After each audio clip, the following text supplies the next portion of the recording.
hope I can work the mic after that tech pitch.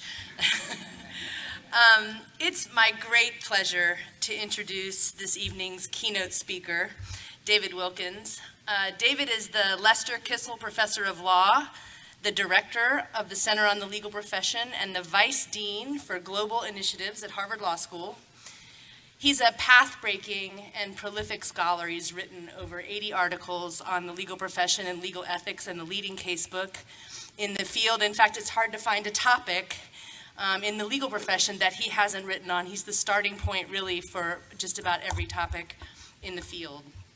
His current projects include a project on globalization, lawyers, and emerging economies, or GLEE, always one for a good acronym, which looks at the way globalization is affecting the profession in emerging economies such as India and Brazil, or rapidly developing countries, I should say. They're not so emerging. After the JD, which is a nationwide longitudinal study of lawyers' careers.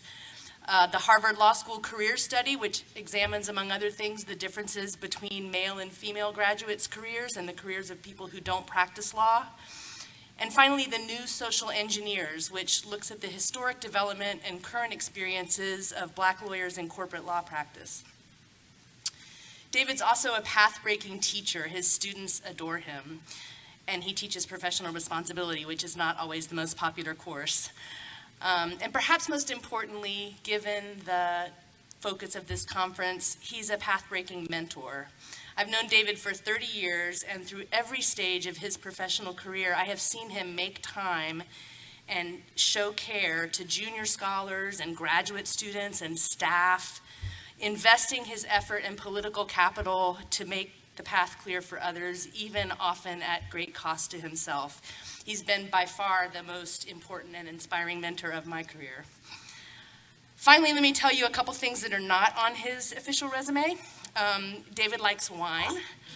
Everyone loves to be invited to dinner at David's house.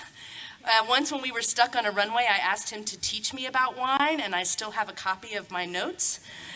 But I don't really need the notes because, like any good teacher, he boiled it down, telling me wine is one of the few things in life where price is a pretty good indicator of quality.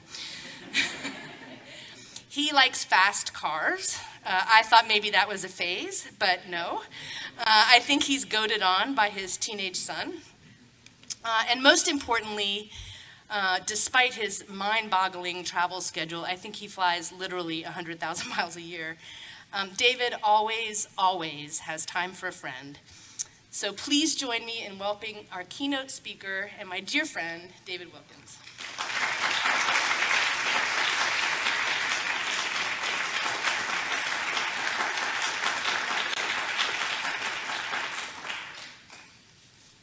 Wow. So, as every mentor knows, the greatest joy about mentorship is that you get to watch your mentees develop and blossom and do things that are far beyond anything you can do. So, to see Elizabeth here in this spectacular new building, to see how she's building the Nelson Mullins Center along with all of the terrific people who are there, to see her path-breaking work on access to justice, which is, after all, the most critical requirement and duty of our profession. There is no greater joy. So thank you for allowing me to be here, to see her in this space.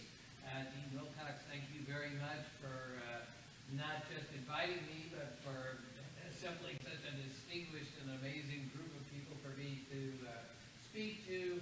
Thanks to all my friends at Shepherd Mullins, including, of course, my friend William Hubbard, who I still call El Presidente. He'll always be my president. It is really an honor to be here, and it's particularly an honor to speak on these issues in a courtroom named for Judge Williams, because I use justice. And everything you said was true of her. You obviously knew her much better than I did, but I got to meet her in various interactions and meetings like this, and she was unfailingly generous and thoughtful and smart and tough-minded open-minded, but also focused on the key issues of our profession. I mean, I think in whatever context she was in, it was always about making sure that our profession was moving up to its highest ideals. And so to talk here in this room about something I know that she practiced every day with her law clerks and with young lawyers and with this law school and its students is really a great honor. So I'm going to talk a little bit about some work that I've been doing now for many years around this topic. And it, again, makes me so happy that this consortium now, 10 years you said it, I think, has been focusing on this issue, because when I first started talking about this issue, I wrote an article in 1996 called "Why Are There So Few Black Lawyers in Corporate Law Firms?" I think it was probably the first article that had ever been written about race in the legal profession in a major law review within the Berkeley Law Review. And the kind of big takeaway was that what black lawyers weren't getting in law firms was access to mentoring and developmental opportunities that you needed in order to succeed. And I'm actually going to talk a little bit about some of the things I said there, which, as the dean says, some of those things are still true today.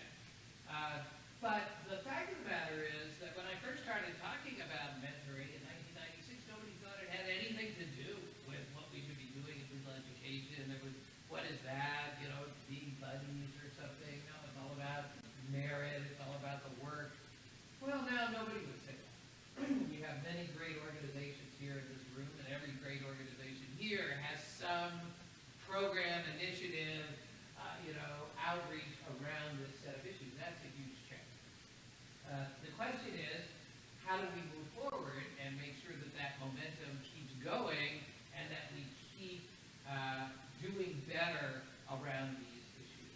A lot of what I'm going to talk about comes from an article that I wrote just last year with my colleague Scott Westfall, another former student of mine who I'm delighted to see blossom and grow. He's now the faculty director of our executive education programs that I started at Harvard Law School. And we wrote this article in the Stanford Law Review on a symposium on leadership called The Leadership Imperative. And I'm going to tell you a little bit about that and then combine it finally with some work that I've been doing on how the legal profession is changing. Because quite frankly, you can't talk about mentoring and development without talking about the context in which it arrived, including how technology and other things are reshaping what it is. So, here we go. Scott and I, in this article, said, when you think about professional development, you really need to think about three different kind of parts of professional development. The first one is the one we talk about all the time: technical legal skills and expertise. We are actually very, very good at teaching young people, how to read cases, how to argue, how to analyze doctrine. We're even getting better about teaching them how to write, persuasive briefs and teaching them how to analyze contracts. That's sort of what we basically do in legal education. And it's really important. The problem is it's not the only thing. So at the base, we have two other things we don't talk much about at all. One are professional skills. And we say professional skills because we mean not just legal skills or the skills of lawyers, but these are the skills that every professional in this room had to develop in order to get where you are.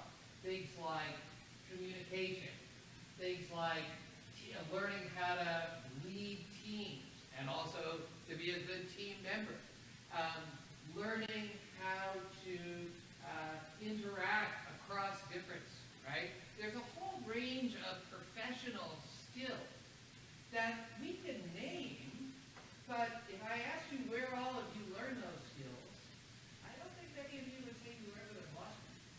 And in fact, you might say, well, I'm not sure where I learned them. I kind of picked them up along the way, okay? And then the last piece is what we call networks. And I don't mean here actually with that very nicely well-stocked bar. Thank you very much, Mr. D. Where, you stand around with a cocktail thing and you go and you hand out cards. No, I'm talking about building developmental networks of people who you can count on and who can count on you. And as we teach in the courses that we teach to senior lawyers, such as my former student here, who's gone on to great glory in his own law firm, that's a 360-degree process. So you have to build networks with those people who are senior students. You have to build networks with your peers and colleagues. You have to build networks with your clients and those people outside of your organization. And you need to build networks with those people who are a part of your team. Lawyers are systematically very bad at one of those dimensions. I bet you can guess which one it is. It's building networks of relationships with people who are junior to them. And yet those people are essential to doing any of the work that you're going to need to do. So the idea is you need to think about all these things and the relationship among them. That's why the circle is turning among all the things. And it's complicated because in the legal profession, you're not just doing one thing. You're actually going through transitions, okay?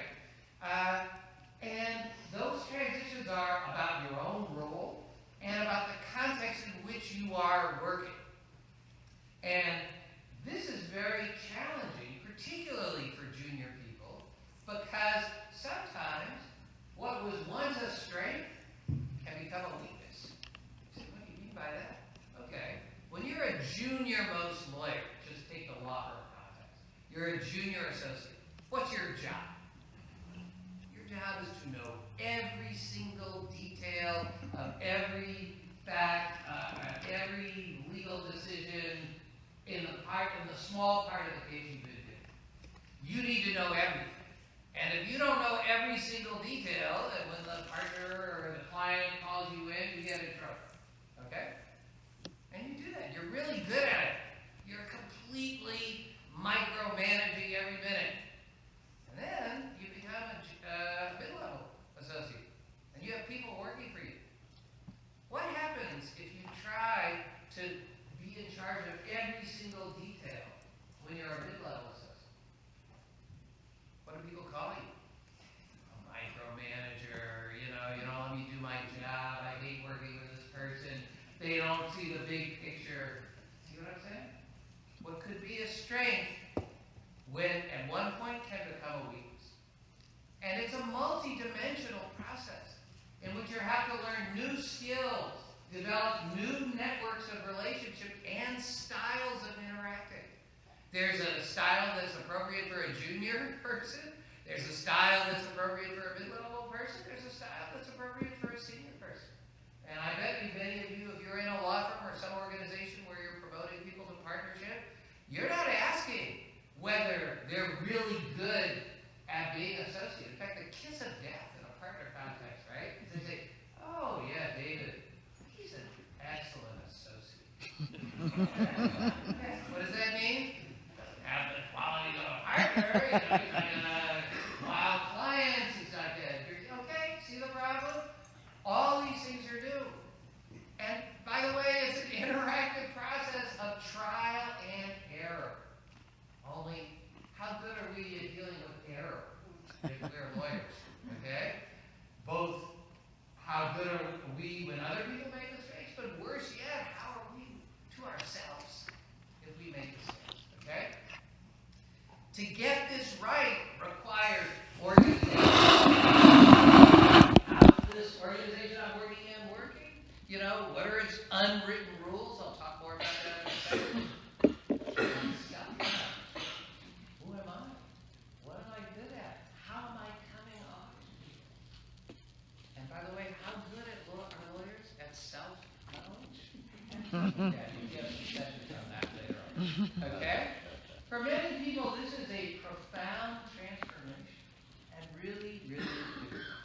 So, if we're going to do something about this, we have to build a culture of support inside our organizations while being honest about the way in which those organizations really work. And I'm going to emphasize particularly for those who are most vulnerable. Okay. We often say this about our legal organizations. Again, law firms are kind of my standard frame of reference, but you can talk about in-house legal departments, you can talk about this in law schools, okay? In all sorts of legal organizations. We like to think of ourselves as the ultimate meritocracies, right? And we say, here's the proof. We're only as good as our lawyers, or as our people. You know, we don't make widgets, we don't sell shares of stock. We're only as good as our people. And therefore, we kind of run a competition where we bring people in who are junior. We bring in some number of them. We give them an apprenticeship period. Let's call it a modest 8 to 10 years in today's law firm. And at the end of the day, we select the best of them to become permanent members of our organization. And we have every incentive to pick the best, because those people are going to then go on to become the lifeblood of the firm. Okay? I think there's a lot of truth in that story. It's just not as simple as we often think. So, here's some other things that are true about our organizations. First, great lawyers are made, not born. Okay?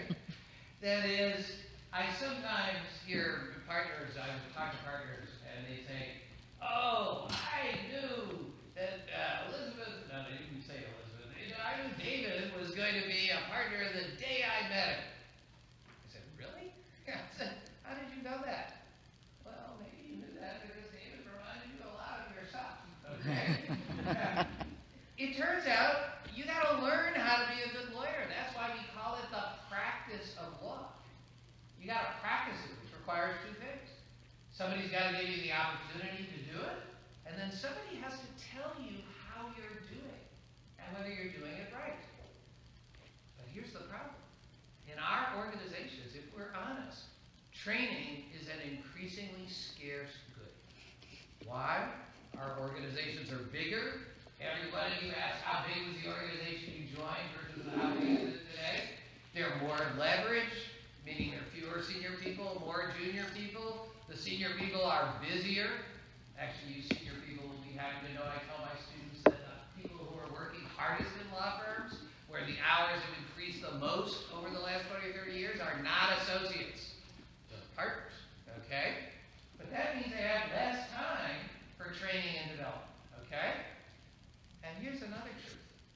If you're in an organization and you only have a little bit of time to train and develop somebody, you have incentives to invest those scarce training resources in people who you think will benefit you and your practice.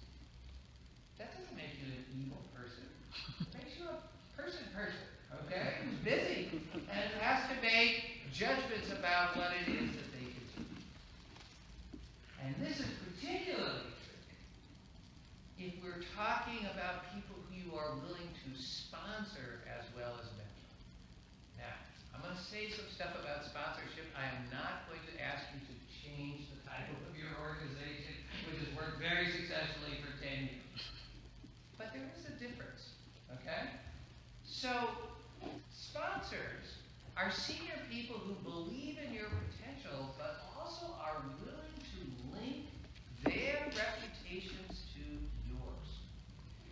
They advocate for you and create opportunities for you. They encourage you to take risks and provide cover for you when the risks may not turn out to be as well as you would have liked. And they expect a great deal from you, okay? Stellar performance and loyalty. All right. A mentor is somebody who's willing to help you, true, and can be very helpful. But they don't necessarily link their reputation to you. They give you advice. They give you information. They build your confidence. They're a sounding board for ideas. They can offer empathy. You know, when things are bad, you can shut the door and cry, scream, curse, whatever you need to do, right? And they don't really ask for much in return. My point to you is going to be, You need both. And in increasingly competitive organizations, you need sponsors. You need people who are willing to go to bat for you in difficult situations. And here's the thing. The key to sponsorship is trust. Why? Because my cookies are in the fire, or whatever my reputation is on the line. I'm telling people you're really good. I'm giving you my top client to work with, okay? I'm putting myself on the line. I have to trust you. Now, affinity, meaning are we of the same group? Do we have lots of characterizations? That's helpful. But it doesn't necessarily produce trust, and trust can be produced outside of an affinity, which is very important, because if you're a woman or a minority, there are not enough people who you have affinity with on top to be your sponsors. You need to work across difference. Okay. Sponsorship is particularly important if we're honest with ourselves about how the real competition works. Remember I said we like to think of this as a competition. We just went through the NCAA tournament. I'm a big Gamecocks fan. This year wasn't so great, but it was great. That, 64 teams, line them up, play the game. You may or may not think Villanova deserved to win, but Villanova's the national champion. Why? Because they won all the games. Okay? The problem is, if we think about the NCAA tournament and how that works, and we think about how promotion, for example, works in a typical law firm, there are a few differences. So, let me ask this. Actually, if I were teaching this class, I would ask you, what are the things that make a competition fair? So that we are confident that the person who wins is the person who we are confident to say that should be the champion. And you think about it, and you come up with this. Level playing field, okay? Everybody's playing on the same size basketball court. Clear rules, okay? We know what a catch is. Well, maybe we don't know what a, sorry, it's here, but there's a rule book, okay? The NFL has a rule book, and they have a committee that decides rules on what a catch is, based on performance on the field, okay? Doesn't matter that, Virginia was better than whoever was the number 64 ranked team. Didn't matter, because when they played on the field, they didn't win the game. And most important, neutral umpires. The minute we think the umpires are biased, then we think that's not a fair competition. Now, let's be honest. How many of those rules does the competition to become, let's say, a partner in a law firm honor? Okay? Level playing field? Well, what's the playing field? The work you get. Does everybody get the same kind of work? The same quality work? The same amount of good work? Ask your associates. Clear rules. Oh, you got a rule book, right? When you came, they showed you. These are all the things you have to be to become a partner. No. You know what they said? Be excellent. In what? Everything. Okay? That's not a rule book, okay? Well, clearly it's based on performance on the field. What year did you say you started this? 2009? 2008. 2008. Yeah. How many mortgage-backed securities partners were made in New York law firms in 2008 and 2009? Zero. How many were made in 2007? How many of those who turned down in 2009 would have been made in 2007? Okay? There's a market out there. So it's not based on the performance on the field, exclusive. And who are the umpires? Who picks? Us. And are we neutral about whether our proteges versus the equally qualified, not maybe even slightly better qualified proteges of other partners?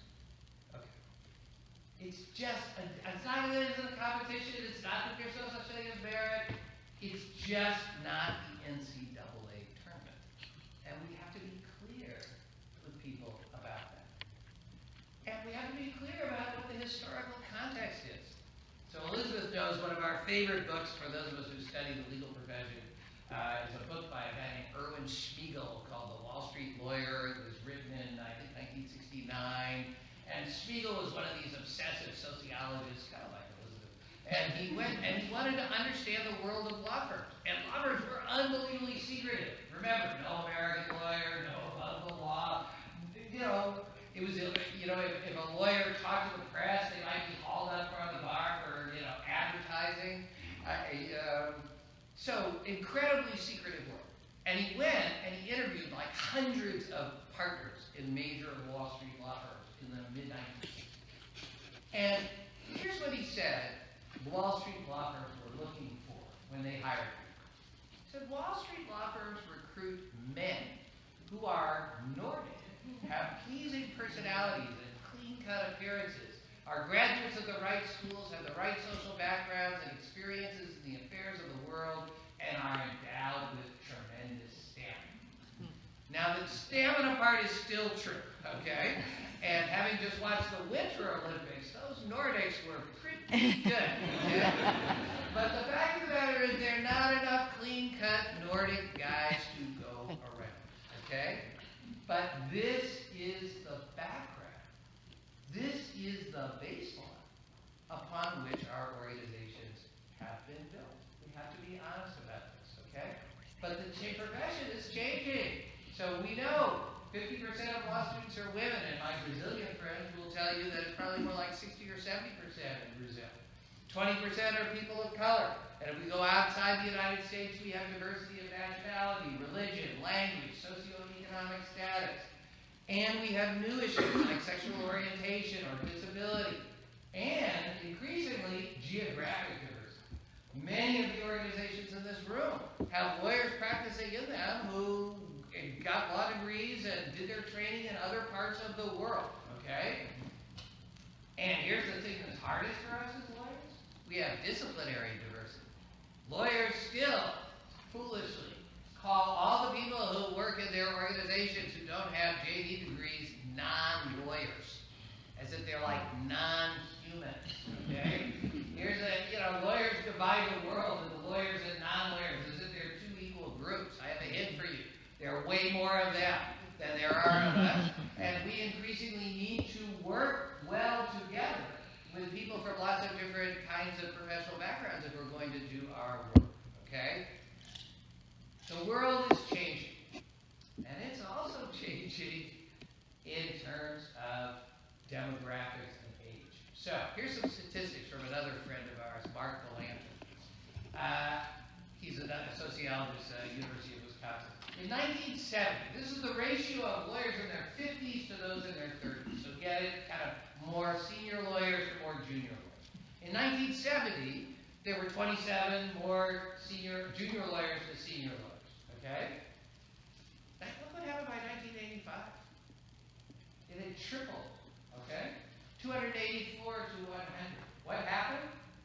Again, if I was teaching this class, you would say, huge increase in the number of people going to law school, mostly women. Okay? But look what happened by 1990. It had started to level up. Look where it was in 2005. Back to where it was in 1970. Here's the projection for 2000. Okay? Think about this. Millennials and Generation Z, they haven't named a new name, it sounds like zombies, right? Are going to be 50% of the workforce by 2024. I'm not talking 2054. I'm talking 2024. And we know, I have a whole separate talk on this if people are interested, that they are interested in different things. They want more autonomy and control. They've grown up in the sharing economy. So this creates three problems for our profession.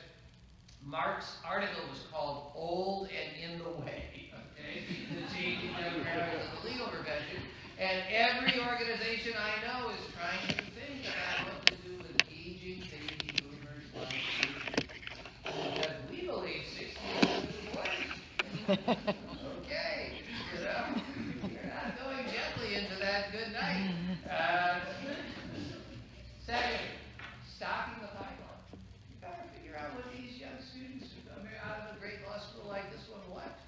Because they are going to be the lifeblood of your organization. And finally, you better figure out how to manage the culture wars. Because there's a lot of differences. And you you've got Generation X in there. I think that's what Elizabeth probably is. And, you've got some founding partners that are still there. I mean, you got 4 or 5 generations bumping around together who have very different views of the world, okay? And this complicates that search for sponsorship that I talked about earlier, all right? And guess what? The external environment is changing too. So, since 2008, there's been a big debate about whether, that was just kind of a correction and we're going to go back to the way we were, or is it a paradigm shift, right? I can't tell you how many conferences I've been to, no offense, that are called the death of big law, or even more apocalyptically, my friend Richard Susskind wrote this book called The End of Lawyers. He always reminds me there's a question mark at the end, so tell the students to give you a little help, okay? But, there's a lot of doom and gloom out here, okay? But then some people say we've been through recessions before and it'll come back.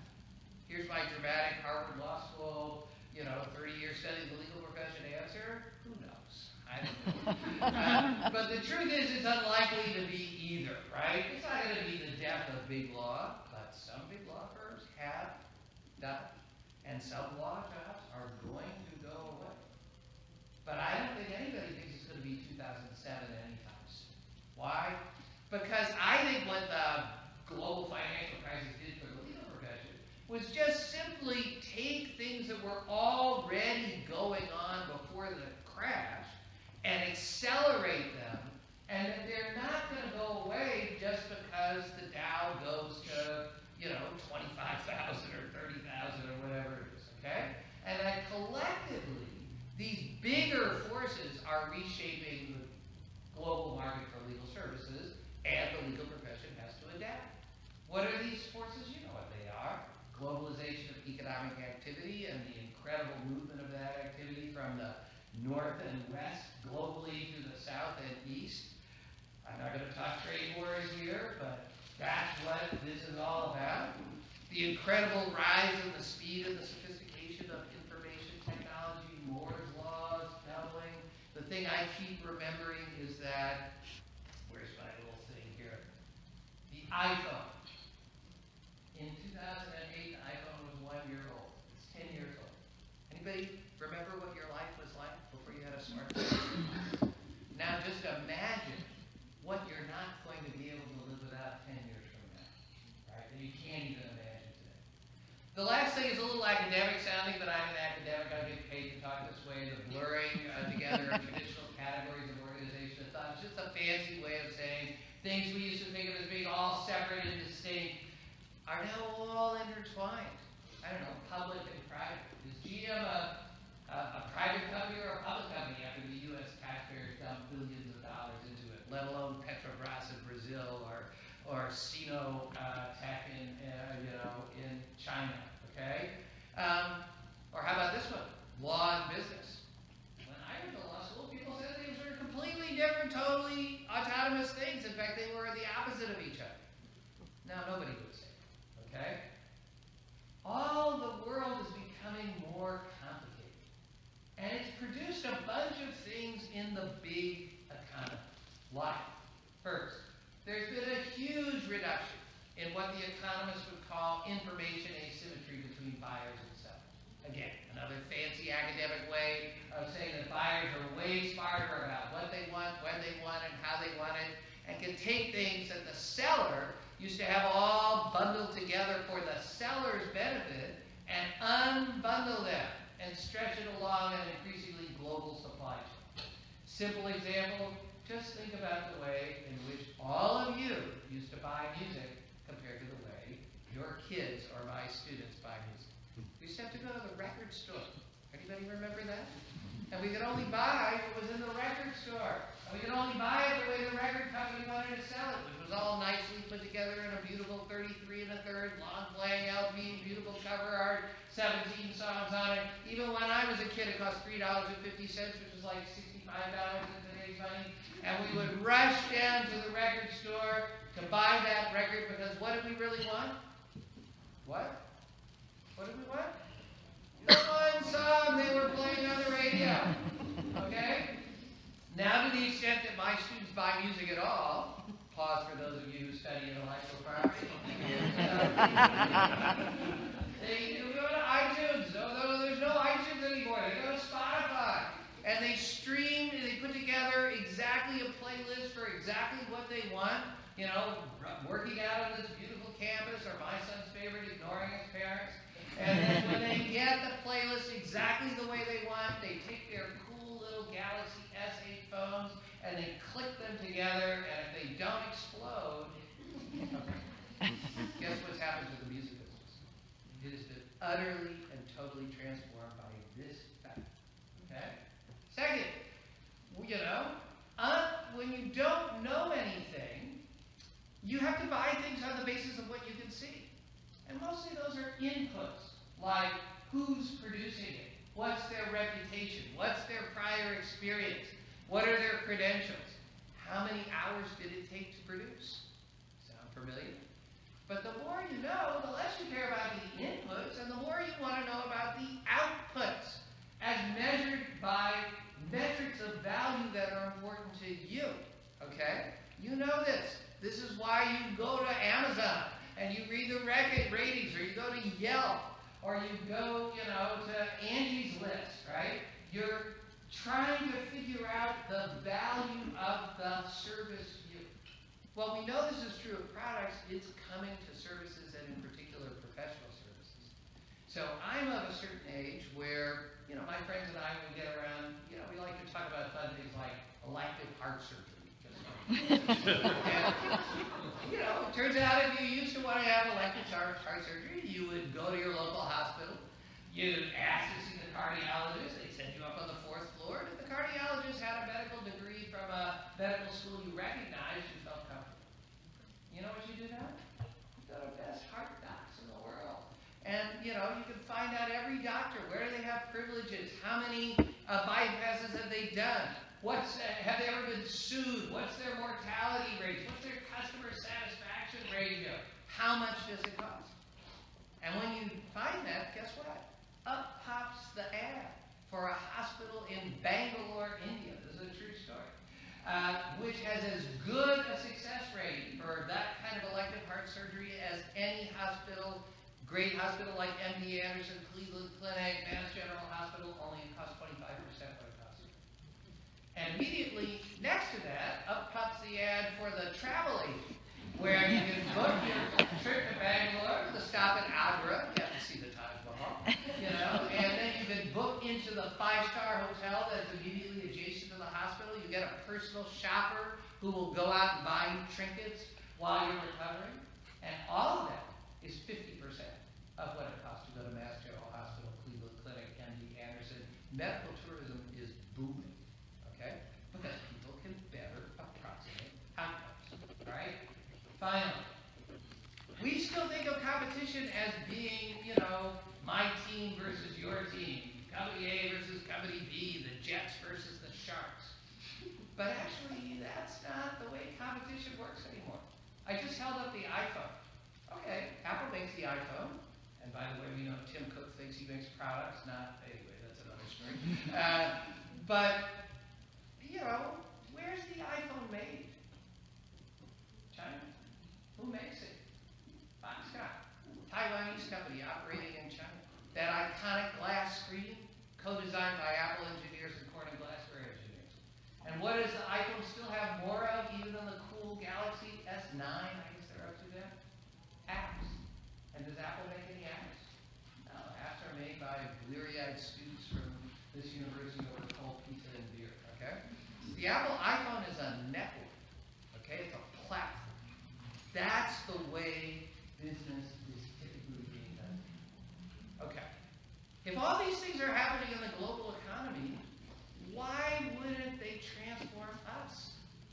Law is a lagging, not a leading indicator of change, meaning we follow broader trends in the economy and society.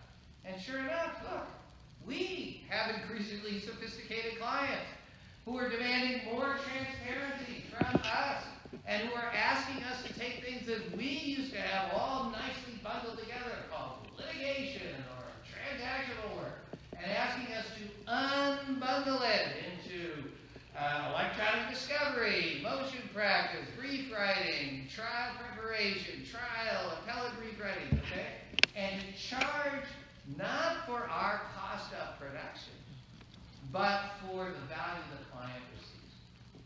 This in turn has produced a whole bunch of new disruptors who we've been studying, and Elizabeth has been studying. Everything from legal process organization, outsourcing organizations in places like Bangalore, or electronic discovery, to multidisciplinary professional service firms offering to integrate law, strategy, sophisticated project management, information technology.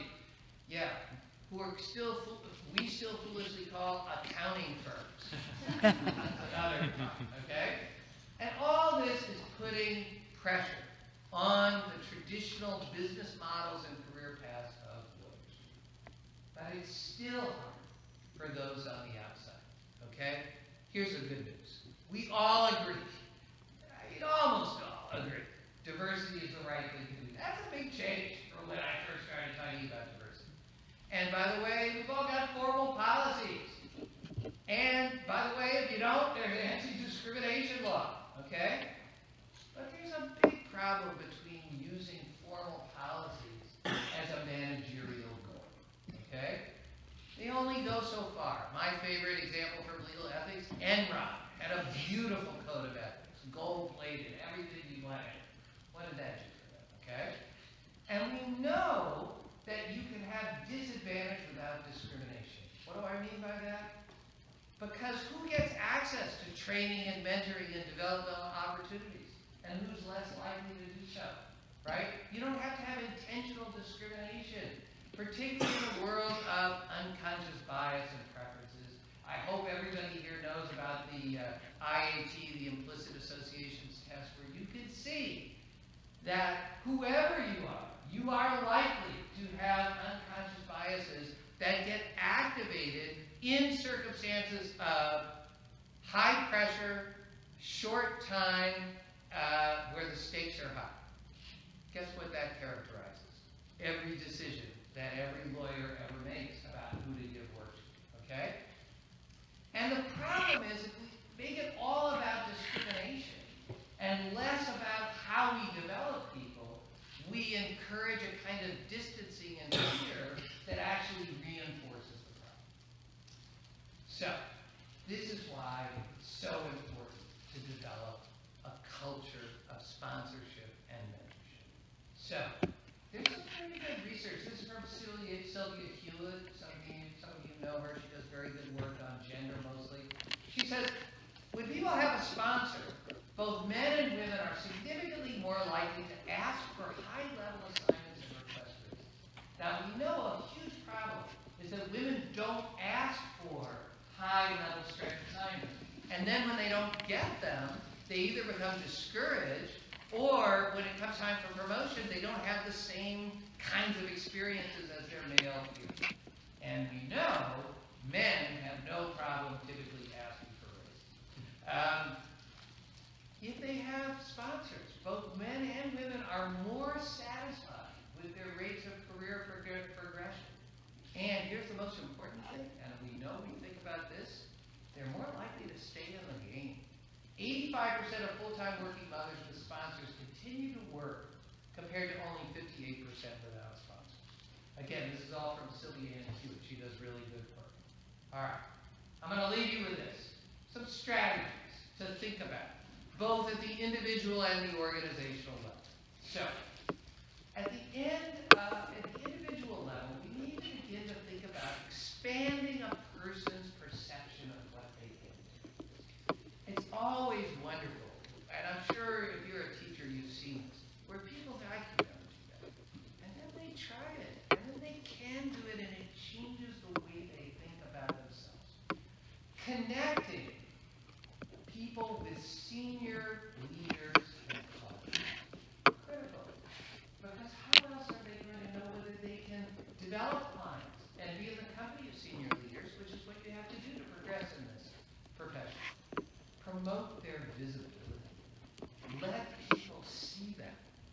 see how good they are.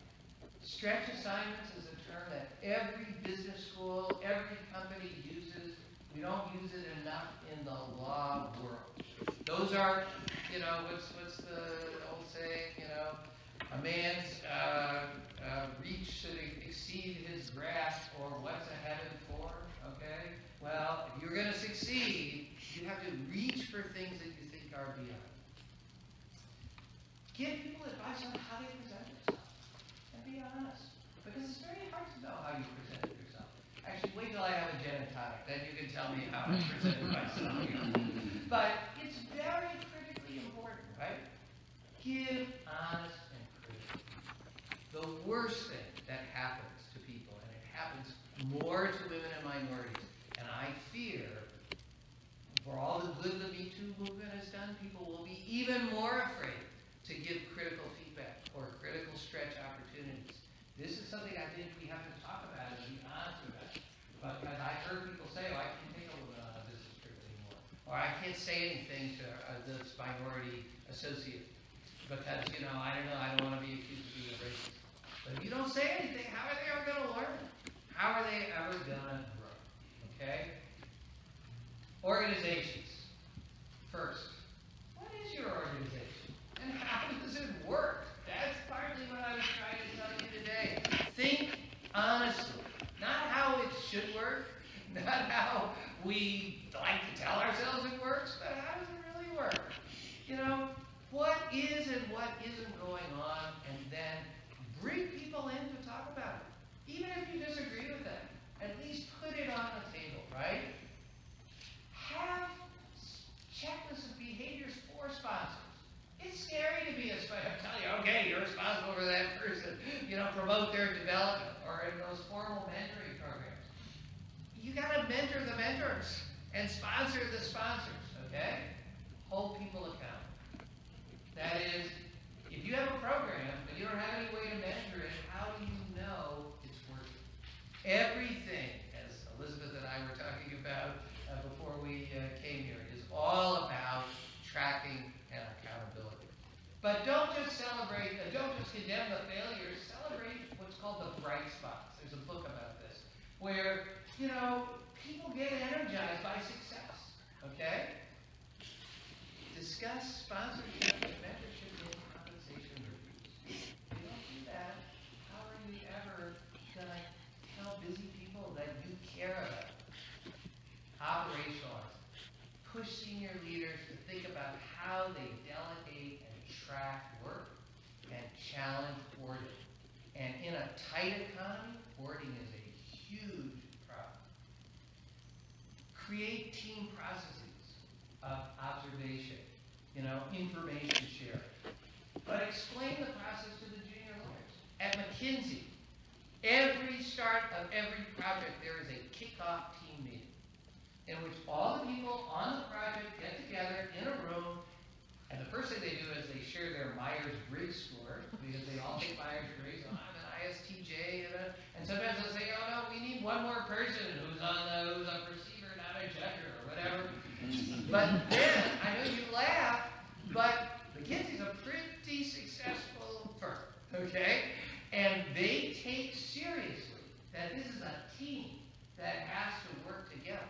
And then they set ground rules, like, when are you available? When are you not available? I pick my kids up at 3 o'clock. I'm not available from 4 to 6, but I'm available from 8 to 10, okay? And they set norms.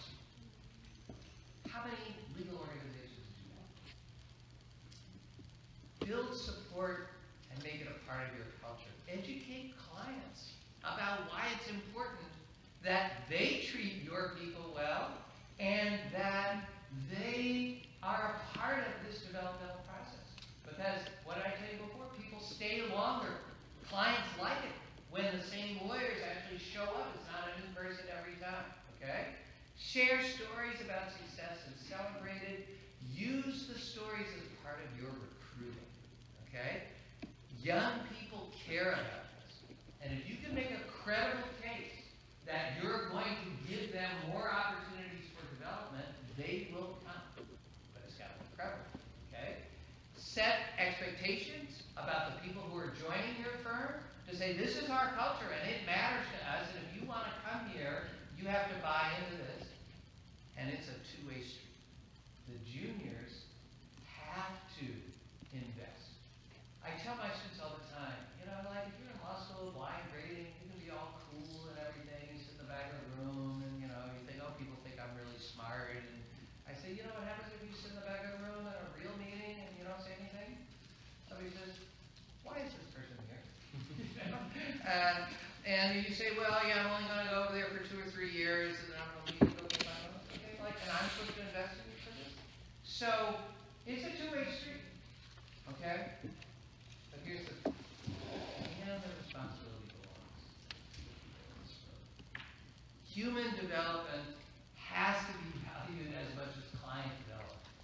Which means, there's an old saying, one of the most important business books of all time said, you are what you measure, okay? Organizations make progress on what they measure. And let's be honest, lawyers pay attention to what goes in their compensation. But whatever it is, diversity, mentorship, it's ultimately not about policy, it's about people. So I'm going to leave you with this. How many of you have ever been to South Africa? Did you go to Robben Island? Isn't it it's one of the most moving experiences of your life. So as you probably know, Robben Island was where Nelson Mandela was a prisoner for 23 years. And the tours of Robben Island are given by former prisoners. So you're talking to people who lived as prisoners in Robben. And this prisoner was giving us this tour. And somehow we started talking about the fact that so many kids were there when he was there. He himself had been put in prison when he was like 16 years old. Because you may remember in the latter days of the apartheid struggle, they sent the kids out, just as Martin Luther King did, since we're celebrating the 50th anniversary of his assassination. And many of them never had learned how to read and write because the schools were inferior anyway. So here's the first part about it. A group of public interest lawyers in South Africa brought a lawsuit in the apartheid South African Supreme Court saying that it violated the Constitution, the apartheid Constitution of South Africa, to put children in jail and not give them an education. And one of those things that you might not predict, the apartheid Supreme Court of South Africa said, that's right, it does violate our Constitution. These children have a right to an education. But they also said, we don't have an obligation to pay for it. So, if you can raise the money to bring in tutors, the tutors have a right to be there to teach the children. So, combination of NGOs, people scraping together money, they raised enough money for tutors for some number of young people to go to school. Here's the story. So, he tells us that they would take the kids who were able to go to school off the chain gangs, which is basically what they did. Remember, they were just endlessly repaving roads and stuff like that just to keep them busy, right? And the kids who got to go to school would go to school, and then the kids would steal pencils from their teachers. And the people building the chain gangs on the roads would steal empty bags of cement. And then at night, when all the lights were supposed to go out, they would light candles, and the ones who had learned how to read would teach the others. And their motto was, each one teach one. So here's where I read. If every person who comes to this conference says, you know, I'm going to go to panels, I'm going to speak, we're going to talk about policies and programs. But here's what I'm doing. I'm going to look for somebody in my organization who maybe I've never worked with, who maybe seems to be languishing or floundering. And I'm going to give them a project. And it's a real project. And then I'm going to see how they do. Right? It's not a gift.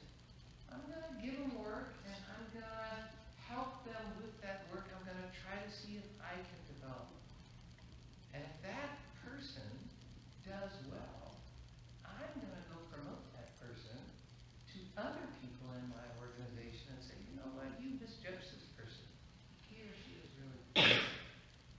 If we all did just that, then the next time this great organization meets, we'll be one step closer to our goal. Thank you very much. Thank you.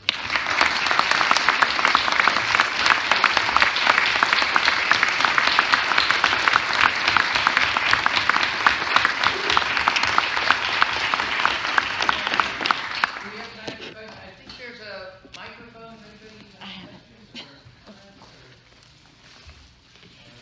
And I'll stand between you and the bar. Please, there's somebody over here. Mr. Dean. I love it. Dean running around like, he looks a little like Phil Donahue.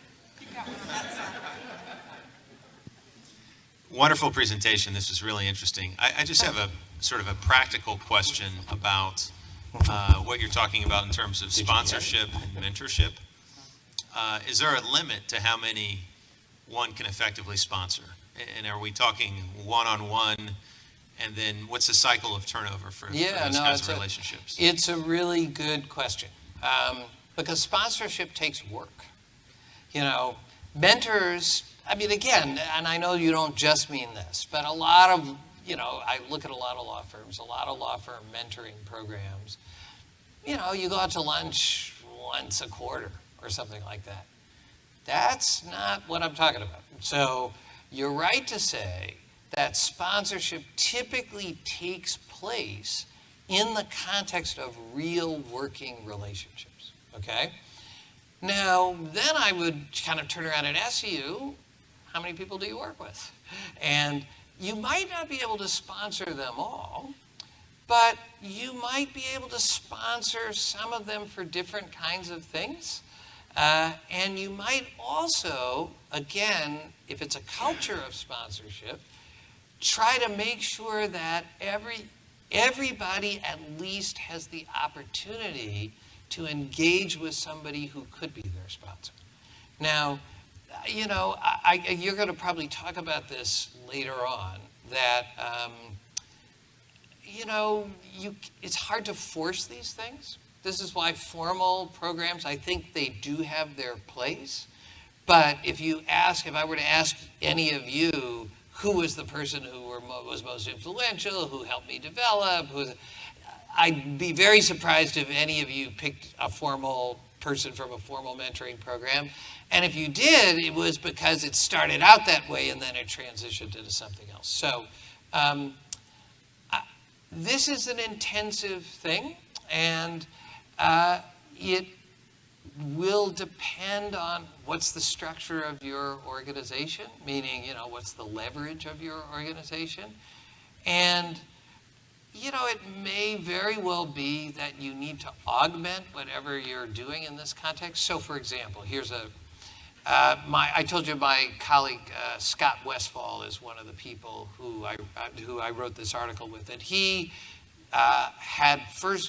he went to Harvard Law School, then he went to a law firm, but then he left that law firm and he went to McKinsey & Company, and he became the head of professional development at McKinsey in their DC office. And you maybe got the sense of what I said about McKinsey before. That's a big job, okay? It's a way bigger job than it is in any law firm if you said that person is in charge of professional development or human resources or whatever, because McKinsey takes this stuff extremely seriously.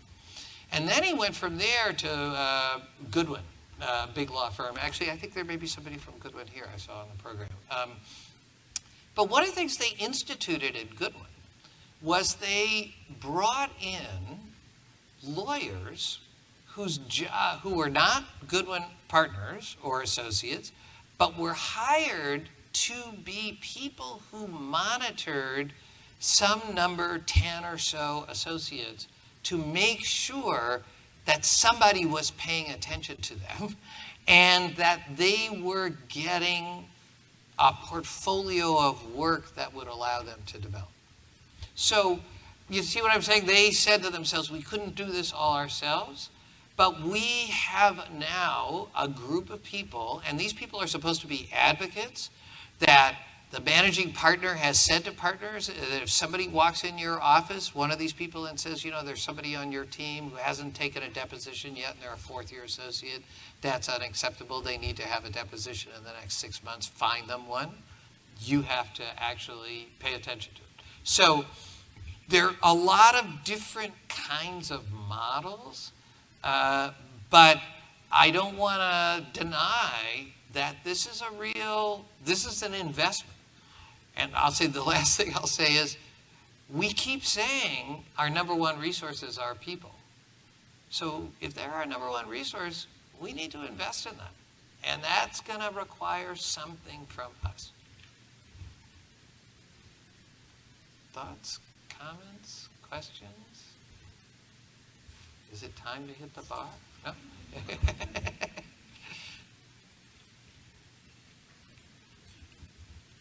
I have a two-part question. Sure. One part is the changing of the legal profession. How do you see AI playing a role in that? And then how do you see the generational differences challenge within that in mentorship? So it's funny, Elizabeth and I were just talking about that. So I was just in Hong Kong about 3 weeks ago at actually our friends Thomson Reuters. So Thomson Reuters is a wonderful supporter also of my center, and they put on a series of kind of managing partner conferences around the world, and one of them is in Hong Kong, and I was the keynote speaker there. And I was kind of like the boring law keynotes, legal profession speaker. But then they had this guy who's written this book called The Rise of the Robots. It apparently was the FT's, the Financial Times Book of the Year this year. It's a very interesting and slightly chilling book about the advances in artificial intelligence and robotics and what they're going to mean for the future of work. So actually the presentation I was making is on kind of these advances and their effect on the future of legal work. So both extremes are wrong, I think. In other words, it's not going to be that in another 5 years, I'll be a robot, all of you will be robots. Okay. But artificial intelligence is absolutely coming, and just ask Siri or Alexa or whatever. No, I mean, there's a whole personal assistant thing. I mean, these are just the crudest versions of it.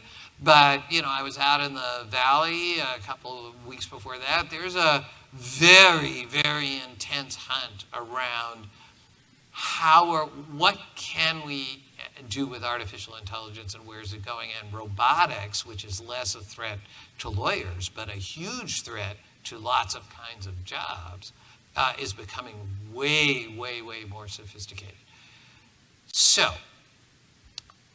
the thing about law is it's made up of a lot of different kinds of things. Lawyering is a lot of different kinds of things put together. So there is some of it which is clearly being commodified and standardized in a way that can be quite amenable to big data analytics and artificial intelligence. I mean, look at most cases in discovery, big cases, those of you who are litigators in big firms know, there's no more looking through thousands of boxes of documents in some dingy warehouse in some basement in Texas. It's both sides agree on an algorithm that will search for those documents, which will then be the relevant documents, and only those documents that are produced are going to be the documents that are relevant. Now, some human being will still look at those documents, but there used to be many, many, many, many more human beings who were looking at documents. Now, that's not an altogether bad thing if you've ever been in a warehouse in August in Texas going through boxes of documents. But it is going to reshape what the what law and legal practice looks like. Having said that, on the opposite end, it's going to be a very, very, very long time before there's a computer that can make the kind of sophisticated judgments that a good lawyer makes on the basis of lots and lots of imperfect information and data, let alone be able to convey that advice in a way that will give comfort to a real human being who's in big doo-doo, who's got troubles, okay? Right? There's a human dimension that is critical, okay? But the last point, those humans better understand technology. They better understand how to use what's coming at them around data analytics and predictive coding, and they better understand what those algorithms are doing. They better understand how to leverage and maximize the things that technology can do. And that has big time implications for legal education and legal organizations, for who we recruit into the legal profession, the kinds of background and experience that would be helpful for lawyers to have. We have had the luxury of saying, oh, we don't need prerequisites. There's no pre-med for law school. It's a generalist thing. You can have been a sociologist or a mathematician or an art history major, but it doesn't matter. Maybe that's going to stay, but maybe if you look at the people who are going to have the facility with the kinds of technologies that are coming to the legal profession very rapidly, you might begin to think either they better learn it in undergraduate, or we better figure out how to teach it to them in law school, or we better figure out how they're going to be learning it as practicing lawyers. So Sharon gave me the... Oh, she gave you that. Yes. Everyone, please join me in thanking Professor. Thank you very much. Thank you. Thank you. Thank you very much.